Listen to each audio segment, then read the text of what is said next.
Chapter 14, November 21st, 1918. Dr. Harvey sat by the table in his room at the Alexander Hotel Annex. The sun was not up yet. He sipped the stale coffee he had just reheated. For nearly an hour he recalled the events of the last 3 weeks. The night before he had made rounds at the Masonic Lodge until 11. The temperature outside had dipped to 14 degrees below zero. The lodge had begun serving as a temporary hospital that week. All 14 patients there had influenza. Male patients in the Forsyth Club room in the front of the building and women in the Masonic Lodge room in the rear. The patients were lying on cots separated from one another by sheets hung like screens. A Red Cross nurse was in charge of staffing. Dr. Harvey had reviewed the status of each patient with the nurse serving the evening shift. He had also talked with a young nursing student who was home in Forsyth because her college in Bozeman had suspended classes due to the influenza outbreak. He knew nursing care was the most important service a hospital could offer during this epidemic. Not every small community would find nurses, in part because so many were serving at military facilities in the United States and in Europe. He wanted to support the brave nurses who were available and working every day at the emergency hospital. This was the second emergency hospital established in Forsyth to provide care for influenza patients otherwise unable to have the supportive care they needed. The first had been in the Marcy School, converted into a hospital in mid-October after the other schools had been closed to help prevent the spread of influenza. 3 weeks later, the Forsyth School superintendent, to whom city officials had assigned responsibility to determine when schools could be reopened, had decided the epidemic was abating. So all schools were opened again. However, they were open for only a day before they were once again closed. The influenza case count had resurged over the weekend preceding the school opening. The Masonic Lodge became the emergency hospital site in place of the briefly opened Marcy School. He recognized that the steps taken to control the spread of disease had been overwhelmed by an onslaught of infections, but also by inadequately coordinated prevention steps. In early October, while he was discussing quarantine procedures with county commissioners and Francis Olson, the county school superintendent, another Forsyth physician serving as a city health officer, had been discussing quarantine steps with the mayor, city alderman, and the city school superintendent. During the second week of October, 50 cases of influenza were reported in the city and more from the county. The need to proceed with the State Board of Health recommendations seemed obvious in both the city and the county. On Saturday, orders were issued to close all picture shows, lodge meetings, and public gatherings. School in both the city and county were closed the following Monday for an indefinite period. The superintendents were designated responsible to determine when schools would be opened again. During the third week of October, more than 100 cases were reported to the city, and 12 residents in or near Forsyth died of influenza. Only then, with urging from the Sheriff's Star and essential support from the Red Cross and the Rosebud County Council of Defense, had the emergency hospital been established at the Marcy School. The next week, more than 200 cases were reported from the city, and at least 30 patients with influenza were in the care of volunteer nurses at the emergency hospital. Parents were urged to see to it that their children stayed off the main streets. There were no bewitching parties or trick-or-treating on Halloween. Dr. Harvey took another sip of his coffee and continued to recall the recent events, especially the way quarantine steps had been interpreted and implemented. Although both the city alderman and the county commissioner supported restrictions on public gatherings, not all gatherings were equally restricted. Exceptions soon arose. Whether to restrict gatherings at saloons generated considerable debate. He had heard a spectrum of the disagreement from his patients during many October office visits. One saloon owner came for medical attention because he had noticed a yellowish tint to his skin. However, he was more interested in talking about the restriction of gatherings at his saloon than his health. He argued reasonable consumption of liquor was more beneficial than taking too much medicine for illness such as the flu. He claimed this was a fact because he had read it in a newspaper that the mayor of Butte had made this assertion. He railed against too much regulation, but had accommodated to the restriction in Forsyth, which allowed saloons to sell liquor by the package for consumption elsewhere, but not to sell to individual drinks to be consumed at the saloon. Another patient, a leader of the Women's Christian Temperance Union, spent time with Dr. Harvey, cascading aldermen and commissioners for bowing to the interest of the demon rum. She argued that an ordinance should simply close saloons since Montana state's prohibition law would close them beginning December 31st that year anyway.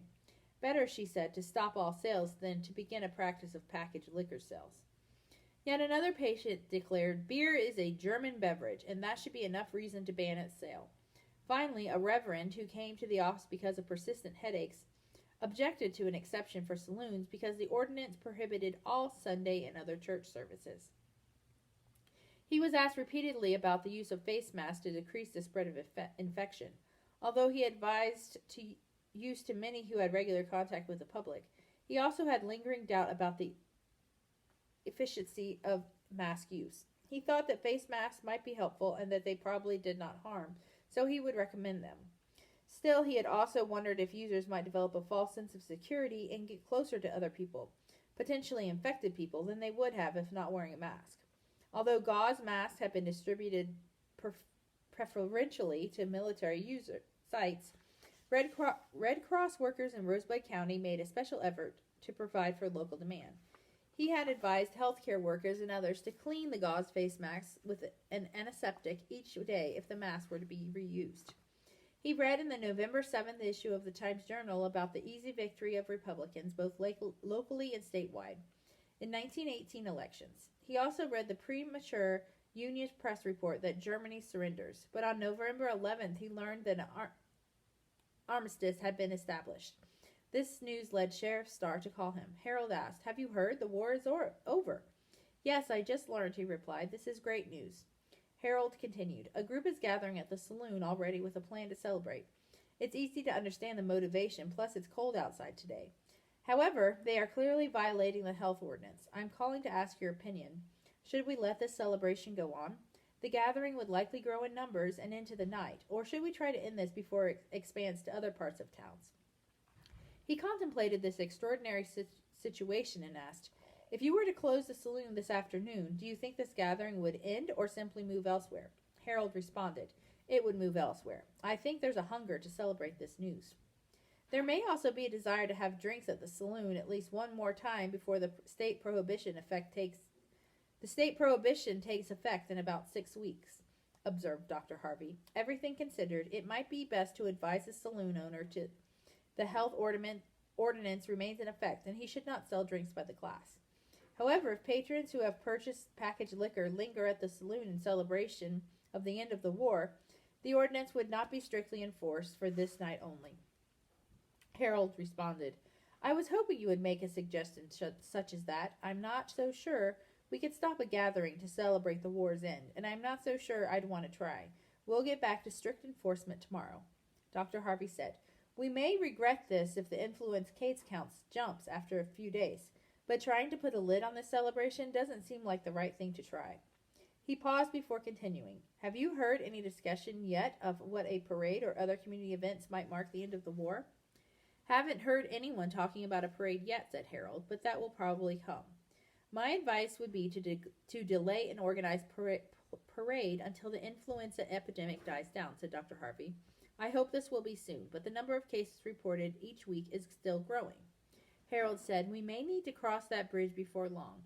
The commissioners will have the last say on the parade issue. For now, I'll ask my quarantine warden to advise the saloon owner as you suggested, but not to join in the gathering. Would it look right for the quarantine warden to do that? Thanks for the advice, Doc."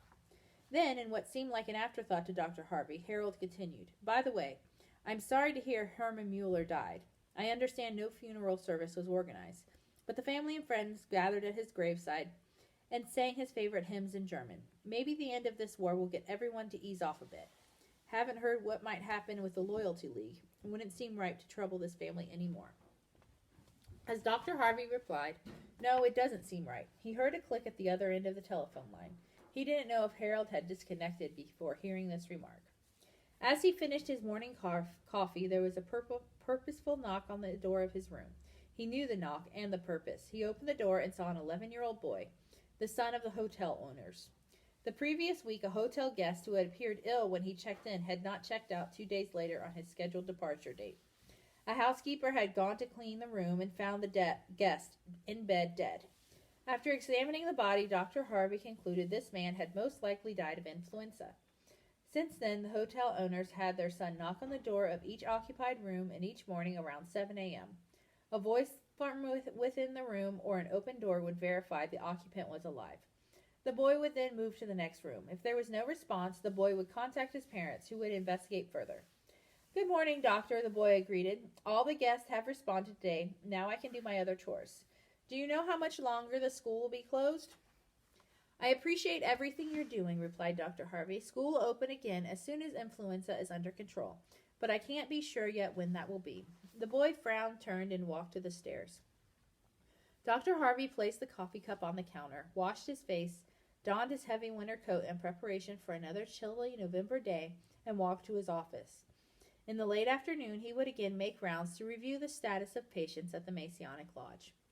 One of the scheduled patients was a 73-year-old woman who had severely swollen ankles and shortness of breath after taking only a few steps. He wondered how she managed to get to his office from her home almost 6 blocks away. He asked, "Is your husband with you today?" She replied, "Yes. He brought me in the wheelchair you helped us get last month. He's getting some groceries at the store while I'm here. Then we will roll back home again. Someday someone will put motors on these wheelchairs. Then folks like me won't be so much trouble to others." "I doubt your husband feels bothered by helping you," he replied. "How long have you two been married?"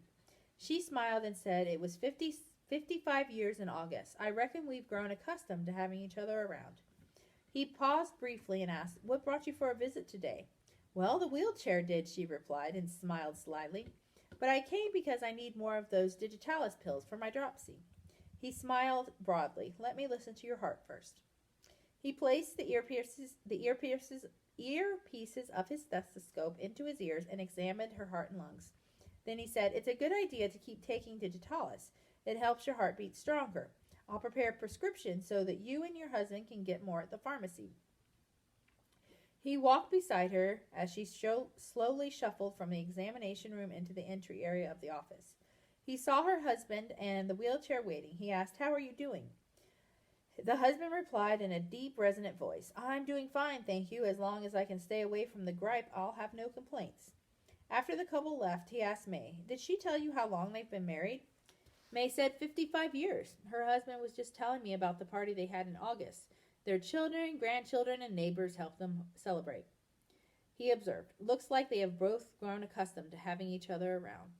That afternoon, between patient visits, he thought about the war ending and wondered if the war's side effects would ever end. Because the draft had been canceled, men like himself, whose draft number had been called recently, probably would not be called to duty. The killing and carnage in Europe was over, but the wounded and disabled would need service for years. Young men would be returning to Rosebud County, and some would be among the wounded and disabled. Would the intense suspicion and animosity toward persons with German heritage finally abate? Before he left his office, he reviewed reports from the funeral home, the county clerk, and the quarantine warden. The war was over, but the influenza siege was going strong. As he left his office, he said to May, "At least the red horse will stop supporting the pale horse now." May did not know what he meant by this, but he was gone before she could ask. He walked to the Masonic Lodge to conduct rounds. He suspected some of the patients he saw there would be included in the next death reports he received from the funeral home and the county clerk's office. In his room at the Alexander Hotel Annex that evening, his thoughts were focused on disease and medicine. If his efforts were worthwhile, why had he not been able to do more for the patients at the temporary hospital, or the older woman with dropsy, or the rail-thin boy aged 12 with diabetes whose mother was at her wit's end trying to comply with the diet instructions she had been given for her son, or other patients whose diseases seemed to be a step ahead of his therapeutic armamentarium? Why was his wife not here? Why was their baby not now a thriving 3-year-old? He felt the similar pain return. When he awoke the next morning, another empty bottle of Flying U sat beside his bed.